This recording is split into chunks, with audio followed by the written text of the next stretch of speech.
dans mon poulailler, là on est en fin d'hiver, début de printemps. Ça va être le moment où je vais commencer un petit peu à remettre en place pas mal de choses, vu que l'hiver est en train de s'arrêter, heureusement. Comme ça on peut reprendre un petit peu nos activités que l'on mettait en place lors des beaux temps. Là mon idée, aujourd'hui c'est pas pour vous présenter le poulailler que j'ai déjà fait dans une vidéo, que je vous remets en lien dans le i comme info juste au-dessus, pour ceux qui n'ont pas encore... qui ne l'auraient pas encore vu. Et en fait, moi aujourd'hui, ce que je voulais vous parler, c'était d'une question qui m'a été posée en me demandant est-ce qu'il semblait, la personne m'a dit, voilà, il me semble que dans le monde de la permaculture, il y a beaucoup de personnes qui sont végétariens ou végétaliens. Donc, je me suis dit, je vais en profiter pour vous faire une vidéo. Moi, voilà, je vais vous dire ce que j'en pense de tout ça. Ça va vous donner peut-être une orientation pour certains, une piste de réflexion. En tout cas, c'est toujours mon idée. Là, je vais donner des petites raisons vers tout ça. Oui, effectivement, dans le monde de la permaculture, on va trouver beaucoup de personnes qui sont végétariennes, voire végétaliennes. Moi, pour ma part, je suis végétarien. C'est pas quelque chose que je donne forcément dans mes vidéos, mais enfin bon, je pense que vous devez vous en douter un petit peu. Pour ceux qui me suivent depuis un petit moment. Mais même si notre organisme, vous voyez, parce qu'à un moment donné, je vais vous reprendre, vous voyez, ce que je vous ai déjà expliqué depuis un bon moment, notre organisme, il est avant tout un organisme omnivore. Donc c'est-à-dire on est conditionné quelque part pour manger tout. Mais manger tout ne veut pas dire avoir des monodiètes. Ça ne veut pas dire que pour un moment donné, qu'on va se gaver de viande et puis ne plus rien manger à côté. Quand on va dans les restaurants aujourd'hui, quand on propose un plat, c'est automatiquement une viande. Et on va nous dire qu'est-ce que vous voulez comme accompagnement.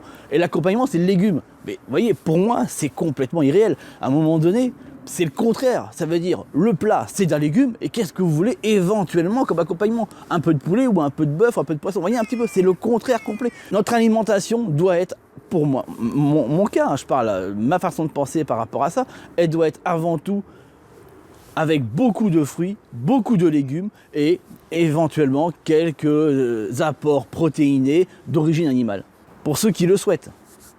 Après, pour ceux à qui ça pose problème, on a effectivement aussi des protéines végétales qui sont complètement assimilables par l'organisme et qui peuvent parfaitement éliminer la protéine animale pour être remplacée par ça. Après, je ne vous cache pas que c'est des choix éthiques, hein. Ça reste que des choix éthiques. Et c'est pas parce qu'une personne mange de la viande, décide de manger de la viande, ou qu'une autre décide de ne pas en manger, que l'un ou l'autre est moins intéressant ou plus bête ou est bon à jeter à la poubelle. Ça n'a rien à voir avec ça. Après, ça reste des choix. Et pour moi, il est important, vous voyez, de garder une certaine logique et puis respect là-dedans.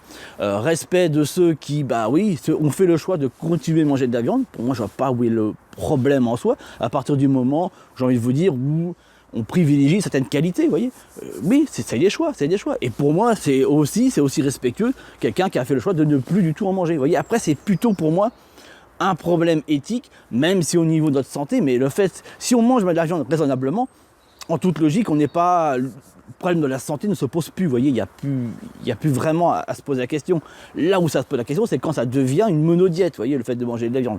Mais dans le même principe, hein, si notre monodiète, c'est de manger exclusivement, vous voyez, des produits d'origine céréale, on retrouve le même problème. En définitive, c'est la variété des aliments qui vont nous donner une pleine santé. D'où, vous voyez, ce que je vous ai expliqué un petit peu en avant, c'est en majorité des légumes crus, des fruits crus, et puis et puis des protéines, et puis tout un tas d'autres choses qui vont venir s'ajouter.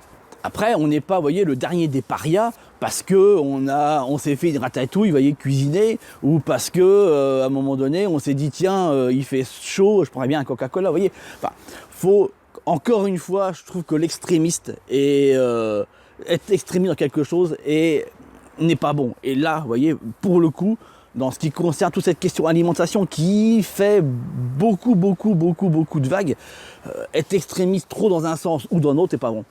Faisons les choses comme on les ressent et comme on en a envie. C'est ça, je dirais le message, moi en tout cas, que je vais vous délivrer, il est plutôt là-dessus.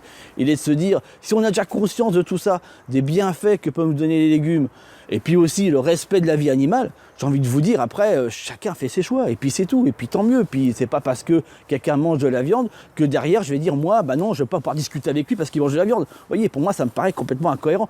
Et l'inverse aussi, c'est pas parce que quelqu'un se dit, lui, c'est une espèce de végétarien débile, moi, je veux pas parler avec lui. Vous voyez, dans les deux cas, pour moi, en fin de compte, c'est nous le problème. Vous voyez, c'est même pas le régime alimentaire, c'est l'humain le souci. C'est qu'on en est à empêcher d'avancer sur des sujets qui sont même pas censés être là en définitif.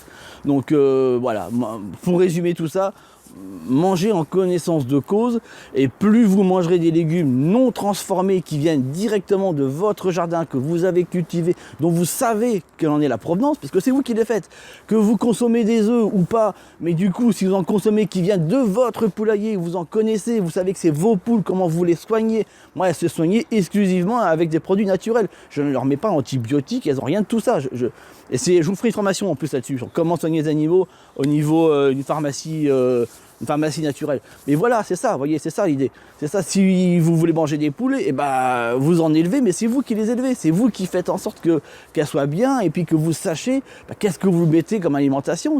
Voilà.